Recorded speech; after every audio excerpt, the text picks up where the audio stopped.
Making precise floor plans when you have a DXF or SVG file at your disposal is super easy. You can import them directly into Blender, scale them to the right size, and then use some of its element or trace it to create walls and floors quickly with precision. But what if you don't? What if all you have to work with is a low quality JPEG or PNG file? Can you still work with precision off of that? In this video, we'll find out. One thing I like doing for inspiration, practice, or just for fun is to browse floor plan websites and just pick one I like and then model that house and make a scene with it. But because I don't want to buy plans for private projects, I have to resort on the floor plan images, which are usually not the best quality. It also sometimes happens that I get plans from clients, which then usually are some low resolution scans. But still, in those cases, I have to work with precision based on those images. Now I could just drop the image into Blender, bring in a plane with a measurement of one of the rooms, try to align it with the plan, and then start scaling from there.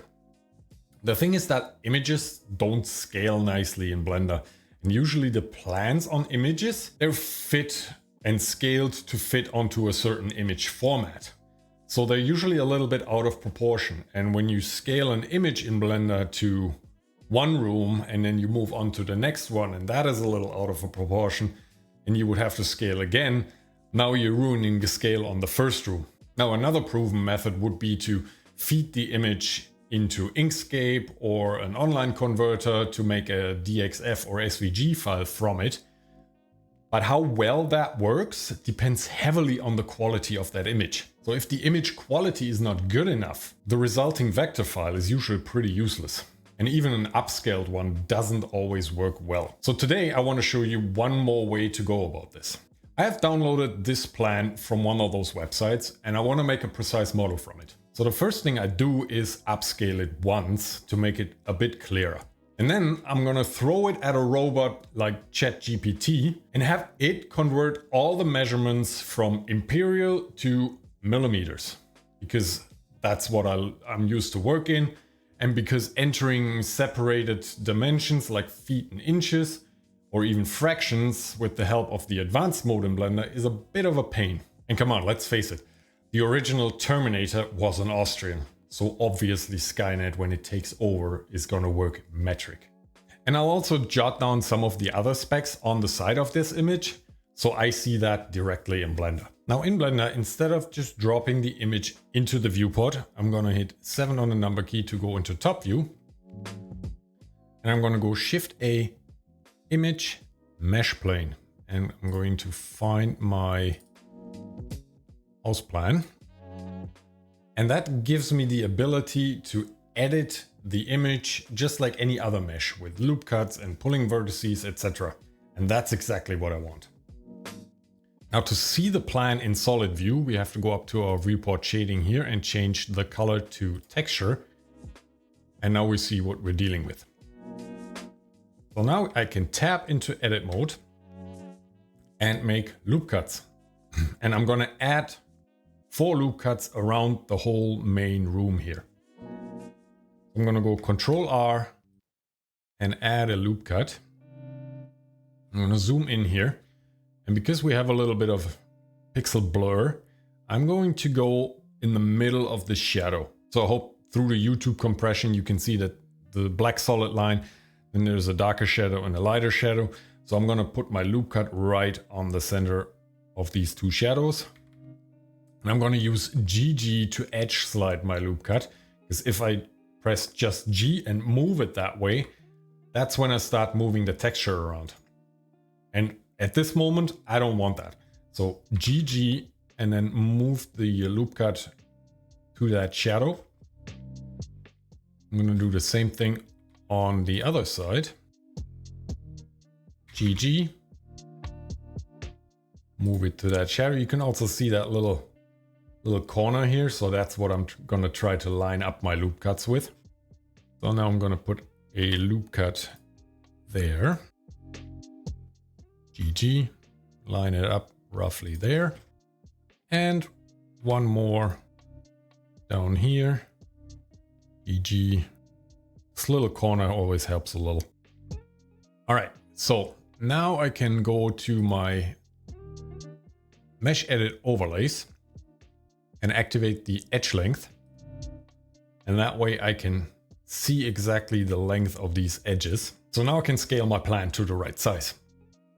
And I have my size here. So I want this edge up here to be 1696. That's what I'm going to focus on. So I'm going to hit A to select everything, S to scale, and give this a good old pull. Zoom out a bit and do the whole thing again. S to scale, pull more.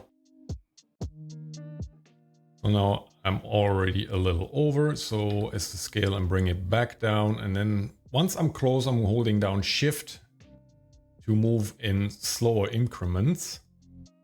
And now I can scale this up to 6096. There we go. All right, so now we know that this room, the width of the room has the perfect measurement. What about the length? We're at 7728 and we need, let's double check this, 3480 plus 4293. We need 7773. And there you can already see that the plan is a little squished together to fit on the image format. But because we're working with a mesh plane, I can now just select the whole bottom half and GY, move it down, keeping an eye on that long edge till I have 7773. And now that room has the perfect size. All right, so before we go any further, let's take stock of what we are dealing with here and how much information we actually do have. So we have the big room, which is already scaled to size. That's good.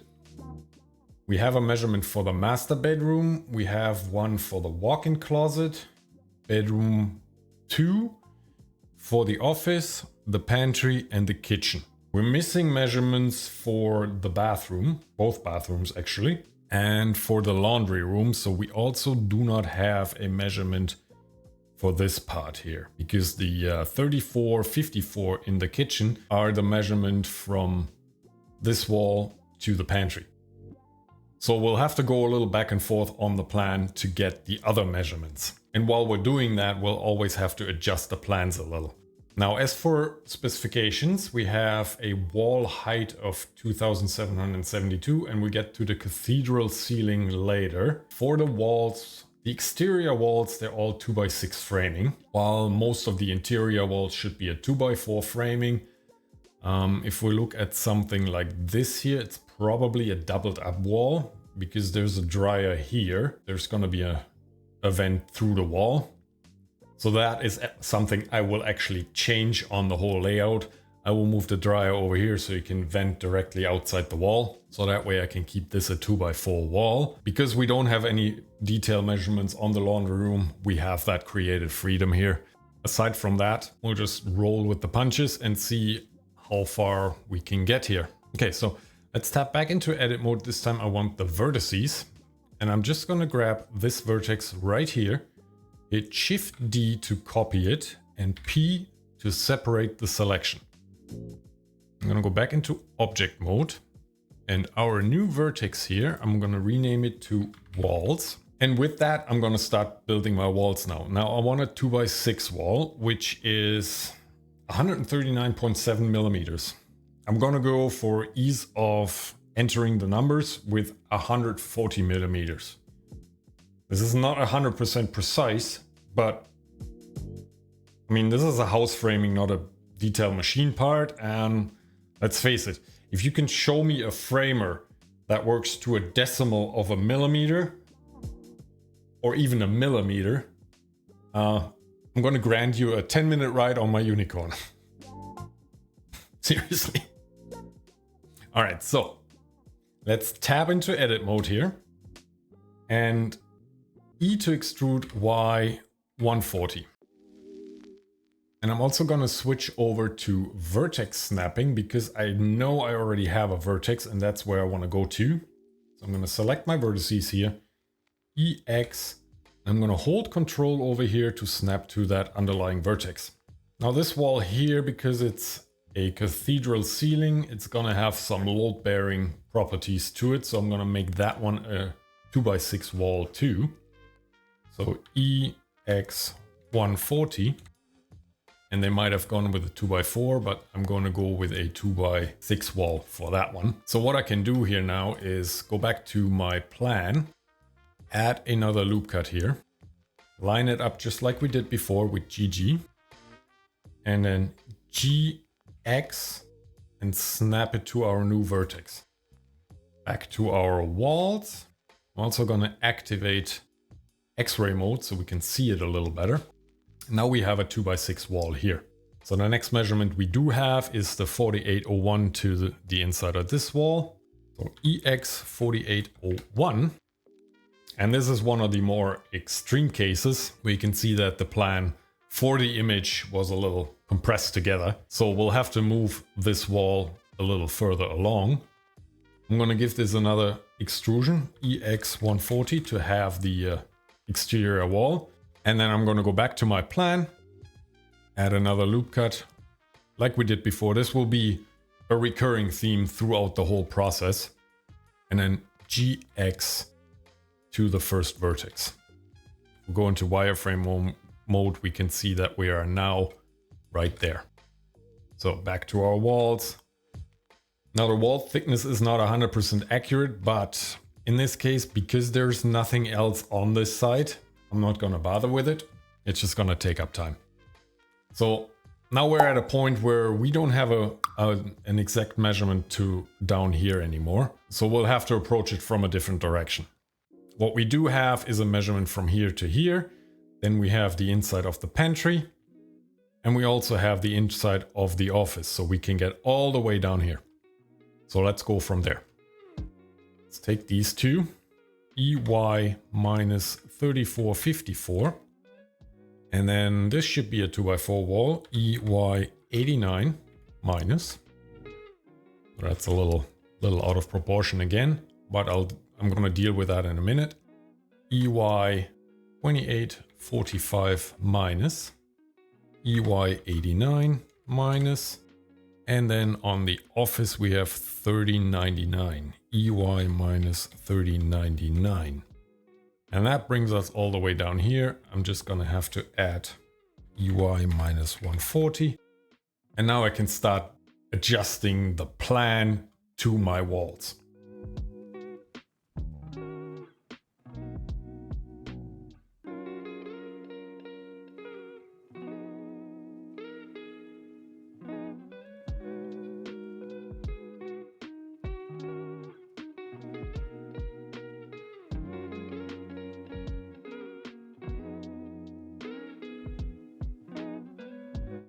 So now that that is adjusted, I already have a little more precision when it comes to all these walls here. And now I can also build this one with a lot more precision. So for now, I can just take these two vertices and with the snapping, I can EX, hover over there, hold control, snap it to that vertex and do that one more time for the outside. So now for the office, we can just snap to our vertices up there.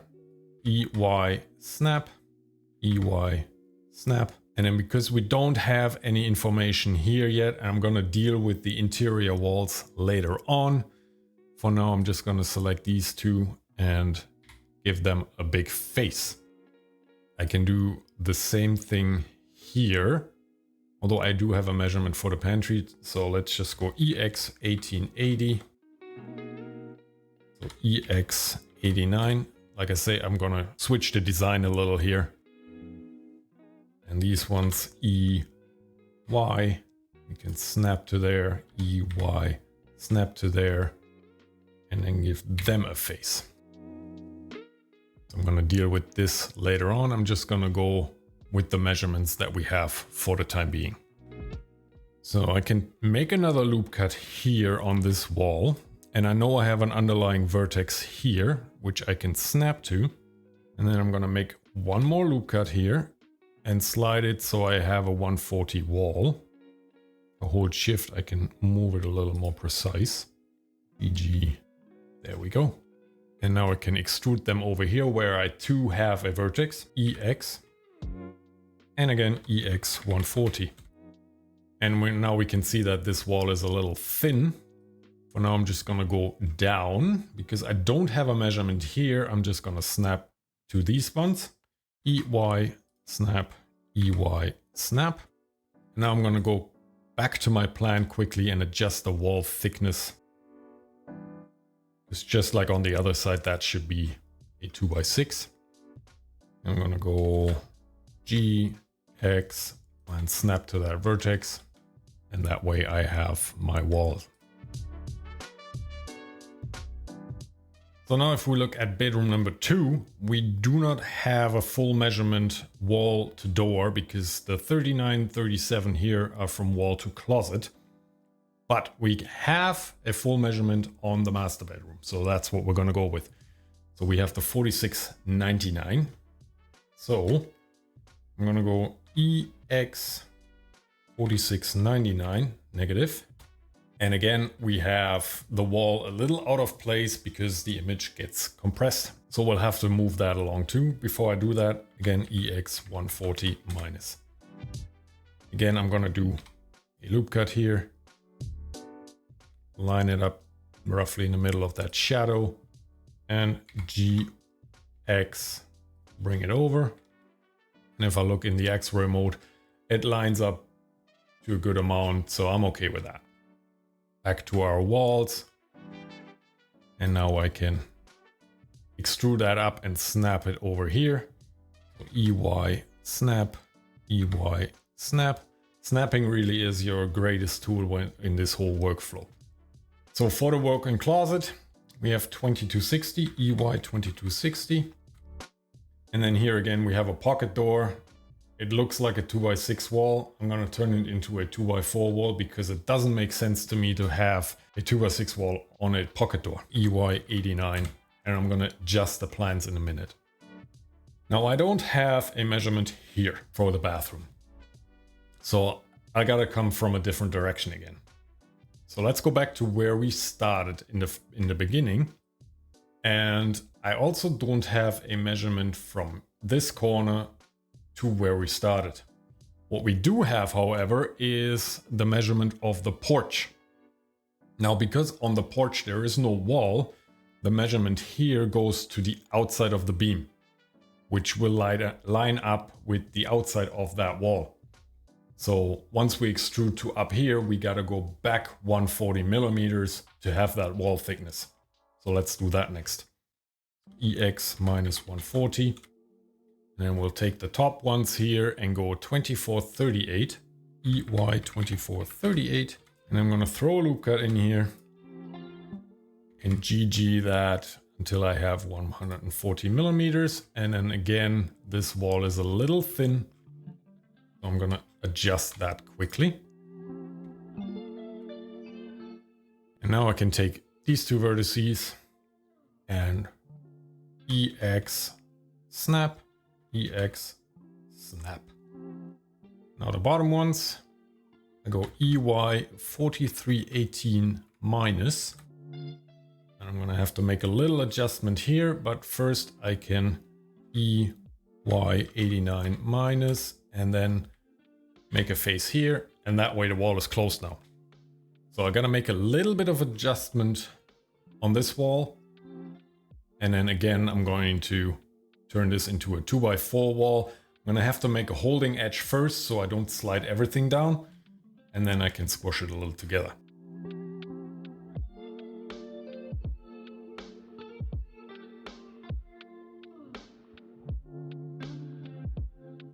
So now we have all the exterior walls. Now I can fill in that walk-in closet, which is pretty much the last thing I do have a measurement for. I'm gonna go EX 1778, EX 89, take my two vertices here and EY snap, EY snap. And then I can take these and make a face there.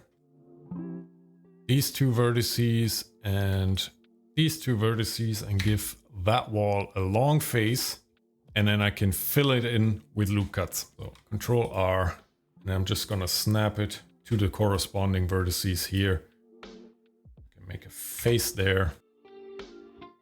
here for this wall. And then for this bathroom, I don't have any measurements, but because by now everything is mostly scaled into place, I can just eyeball it where it is here.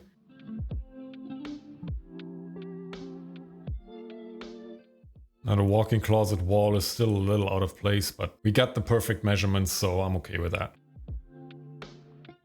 At this point, we have reached the maximum level of precision that we can get out of an image like this.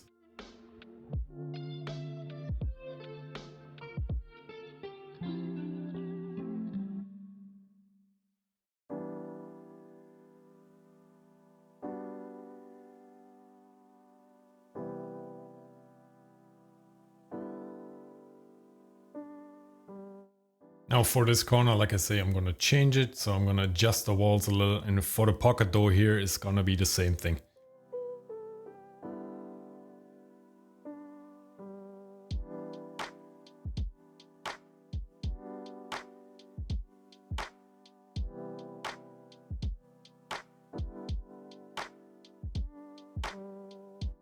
So at this point we have our floor plan complete. Now all we gotta fill in are the windows and doors, which we do not have any specs for.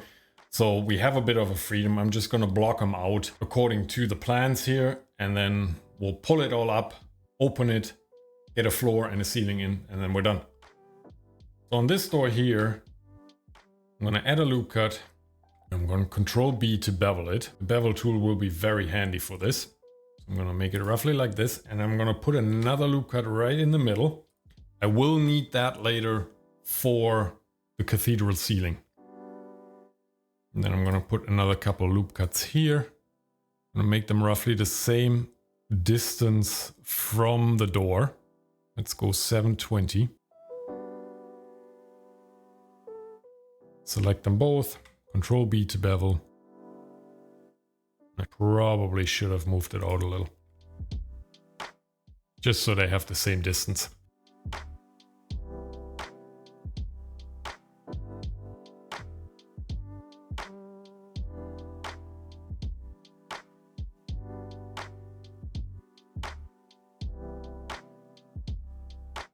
I'm going to deviate a little from the plan here.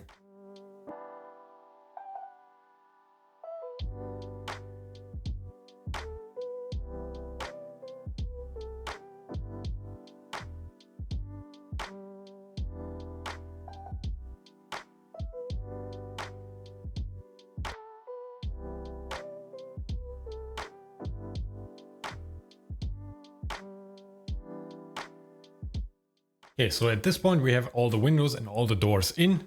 I would deal with the pocket doors later. I did notice in between that I must have grabbed the wrong edges somewhere along the way, so the walls were a little out of place, so I moved those back.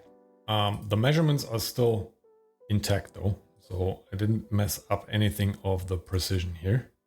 So now we're ready to extrude them up, get a floor in, get a ceiling in, and then we're done. So let's select everything, and I can turn the edge length off now. I don't need that anymore. So A to select everything, and then we have a wall height of 2772 millimeters. So EZ 2772. And I'm going to get rid of all the top faces. I'm also going to get rid of the material, because it right now has the material of the floor plan, which I do not want. So now I gotta make a couple loop cuts to open up the doors and windows. So I'm gonna Control R, bring it all the way down, GZ 2200. The same thing again with 2100, because the doors are a little lower than the windows. And I'm gonna do it one more time, GZ 600. Now to have it all the way through, I don't want to put a loop cut into every room. I'm just gonna go into front view, K to select the knife, C to cut through the whole mesh, and then A to constrain it to angles. And I'm going to take those lines and cut them all the way through. A, C, A, do that there and there. And now I have those loop cuts everywhere, which means now I can go into face mode, go into X-ray mode, and now I can Select these faces, for example. Right click, bridge faces. Now for the windows, I gotta take the little one up there. And now because bridge faces was my last command, I can just Shift R, and that way I can go quickly around the whole house and open up these areas wherever I have a door and a window.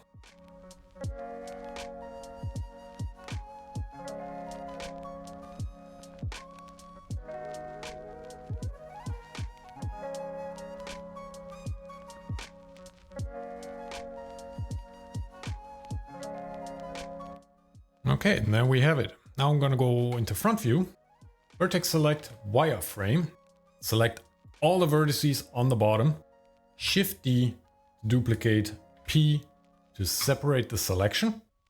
And I'm gonna do that one more time with all the vertices on the top, Shift D, P to separate the selection. And then I'm gonna go back into object mode. Now the bottom one, I'm gonna call that floors. I'm gonna go into local view quickly, into edit mode, and then I can select all these loops and give them individual faces. And that gives me the ability to give every room individual materials. And whatever faces I don't need, I can always deal with that later. I don't need a floor in there because that's the fireplace. Back into object mode. I'm gonna bring down the floor plan a little just so there is no clipping. And now I'm gonna go back to the other object we created, which is the ceiling. Go back into local view, vertex mode, and I'm gonna alt select the whole outer loop, Control I to invert the selection, X to delete those vertices because I really only need the outer loops. What I do need is a cut here, here, and through the middle because that is gonna be our cathedral ceiling. I'm going to select these ones, F to fill, these two, F to fill, and then the middle ones that I created here, F to fill. And now to bring this all up, I'm going to go out of local view again. First, I'm going to select these couple of vertices here on the edges that I don't need anymore. So when I move the middle up, it doesn't stop on these vertices. So Control X to dissolve those. And now I got to bring the peak up. So I'm going to select this edge here. And the cathedral ceiling, according to the specs, has a pitch of 812, which means on every 12 inches, it rises 8 inches. And I've already calculated that. So the total height of the cathedral ceiling will be 4,804 millimeters. So what I can do here is GZ equal for the advanced mode. Then I'm going to type 4804 and subtract the wall height that we already have, which is the 2772. And now I have the perfect cathedral ceiling. And now if I select all of them, I can give them a face. Now all I gotta do is on the walls here, take my vertices on the top of the walls. I'm gonna switch over to edge snapping. I'm gonna hit GZ and hover over that edge and bring them all. And the same thing on the other side. Now I have to do that individually, otherwise it would just snap to the height of the active vertex. So it's a little bit tedious, but... And there we go, a perfectly precise floor plan from a crappy or low quality image. So I hope this method adds another tool to your toolbox. And remember, there's always multiple ways to get to the same result. So this is just one way of doing it. Well, let me know in the comments below if you want to see a tutorial on the next steps, turning this one into a beautiful Arch-Viz scene. Make sure to grab a copy of Knobs and Pulls. And if you want to learn how to use other tools in Blender with precision, I got a video about that right here. And if you like pushing buttons, there's buttons that say like and subscribe. Make sure you give them a tap. Thanks for watching, and I'll see you next time.